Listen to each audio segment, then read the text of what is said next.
bird.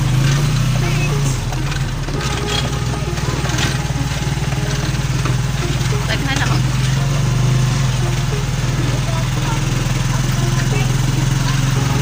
Ikaw sa bird ang rice.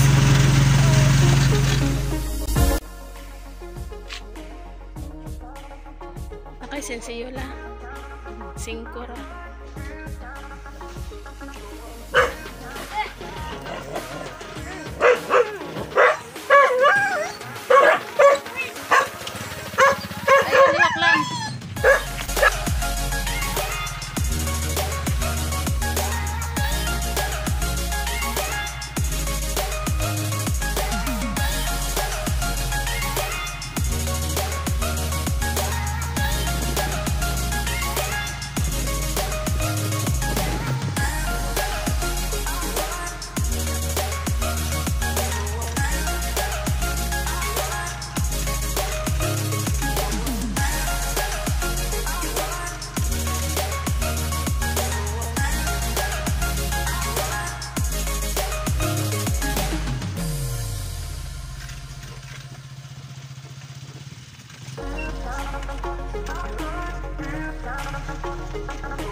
Ludi ko eh. Dawata, thank you dayon. Bega ho sa diha. Thank you. Thank you. Thank you, thank you. Ayay, gibundak man. Thank you lang. Dalen akong baylo. Oy, nasinsyuan di ay. Thank you. Thank you. Welcome back sa bahay ni Lola Lorraine. Ayan. So, dito kami ngayon sa malaking bahay na tutulog nung isang araw hanggang ngayon. So, bit-bit ko yung dala namin galing sa Talibon. Maganda guys, oh. Bulaklak. Parang totoo, pero gawa ito sa si Lola, tsaka si Lolo. Gawa ito sa maghilot doon sa Talibon. Kaya yan, tingnan nyo, napakaganda. Parang totoo. So, ilagay natin dito sa mesa para magkakulay yung sala ni Lola Lorraine. Ayan si Lola Lorraine. Na guys, ito pinadala ko ni Nalin uuwi ng bayan ng Tagbilaran. Oh, thank you la. Dami akong luminsito guys. Oh. Maraming juice yung magagawa ko nito. Si Sofia na rin. Ayan si Sofia.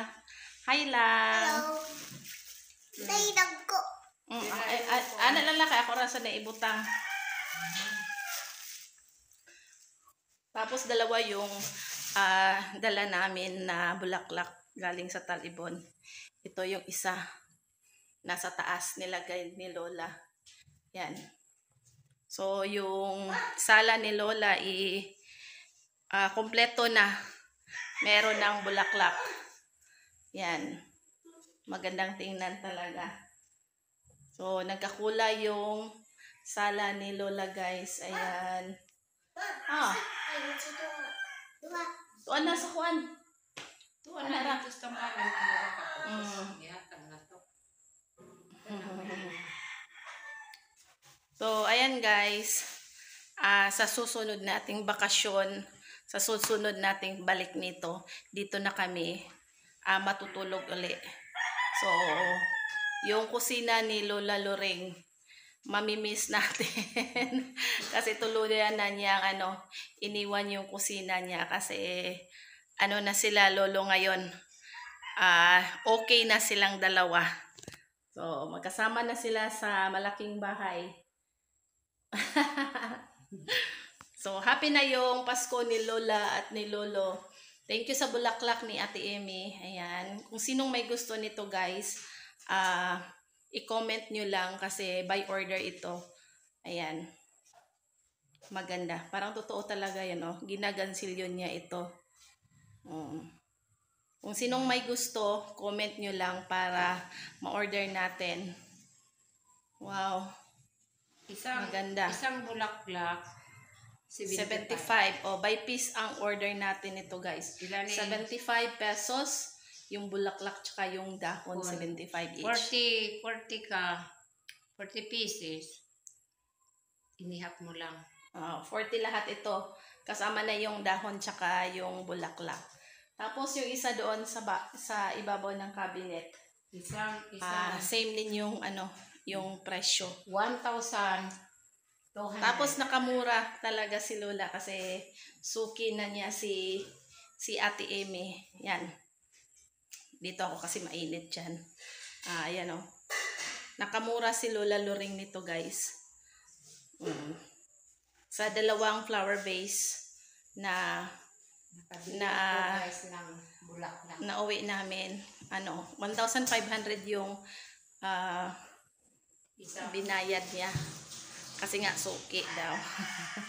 Suki ni Lola Loring. Asan na si Lola? Guys, masaya ako. Nakabili ako ng bulaklak. Para pampasko. Pang Pasko, ayan. So, next time, mag-ipon muna din ako para makabili ako ng ganong flower vase. Unique talaga yung flower vase kasi gawa sa kamay. Ginagansilyo. Ayan si Lolo. Nagmerienda si Lolo. Hi, Lo. Hi. Wave. Hi, Lo. Wala siya kita. Hindi nakita ni Lolo. Wave sa Lo. Hi. Lo, wala siya kita. Dara. Merenda. Uwi na kami ni Sofia doon sa Tagbilaran. Mag-prepare muna kami. Sobrang init ngayon. Mag-prepare kami sa aming mga dadalhin. So, backpack lang yung dala namin ni Sofia. Si Papa Nats, bukas na lang siya uwi ng Tagbilaran. Magmumotor kasi siya. Kami ni Sofia, hindi kami pwedeng magmotor kasi meron kaming dalang bigas. Hindi magkasya sa motorsiklo kaya magbabas kami ni Sofia. So, hanggang dito na lang po ang ating video, guys. Thanks for watching. Bye! Bye! God bless everyone. Bye-bye, Ma'am. Bye-bye, Mami T. Bye! Hi, Ma'am Jane. Bye-bye. Hi, Ma'am Ruby. So, bye, guys. God bless everyone. Thanks for watching.